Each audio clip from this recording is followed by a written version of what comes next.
Are you heading to the movies this holiday weekend? For many families, this isn't an ongoing tradition, but the box office has failed to regain its foothold on a once busy time of year in the wake of COVID-19. But what will this year bring? Yahoo Finance's Alexandra Canal has the details. Allie. Hey, Jared. And that's right. We've yet to see this juggernaut box office since before the pandemic in 2019. And that's due to a variety of factors, from the content pipeline to the hybrid streaming releases where consumers realized, hey, I don't need to go to the theaters to watch these films. But flash forward to today, and the box office is trying to revive itself. We've seen hints of that with the summer, the Barbenheimer success, and other tentpoles outperforming. But at the same time, we've also seen some serious underperformers, particularly from Disney. And Disney is looking for a big win here with the debut of its animated film, Wish. I spoke earlier this morning with Box Office Pro chief analyst Sean Robbins, who said the number to watch here is in the 40 to 50 million range. If this film is able to reach that, we could consider that a win for Disney, especially under the circumstances. It's also a film that could play the long game here with audiences over the next few weeks, especially since we haven't seen a ton of family-friendly content out there. So perhaps an opportunity for Disney to capitalize on, but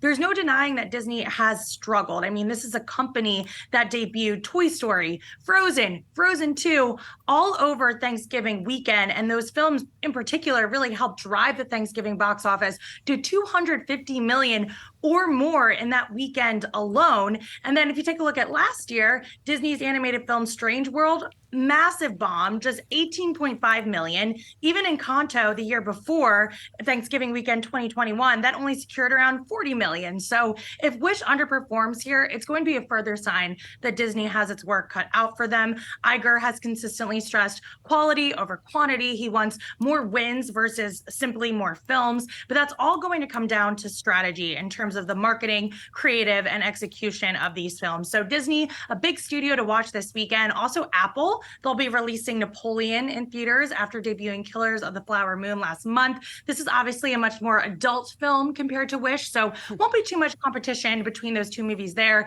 And then with the Hunger Games prequel still in theaters, perhaps the Thanksgiving weekend can reach 150 million or more at the box office. That really has yet to happen post 2019. So we'll see at the box office, and really Disney in particular can bring back a little bit more of that magic this year. Ali, you mentioned some of the success or maybe lack thereof that we could see this weekend, what that would mean then for Disney's strategy going into 2024. I'm curious what you see the strategy being overall here. When you take a look at the studios, obviously they were able to end the strike here. Good news in terms of releases. How much delay are we likely to see? And do you expect any sort of shift in strategy as they do struggle to get even more people back into the theater?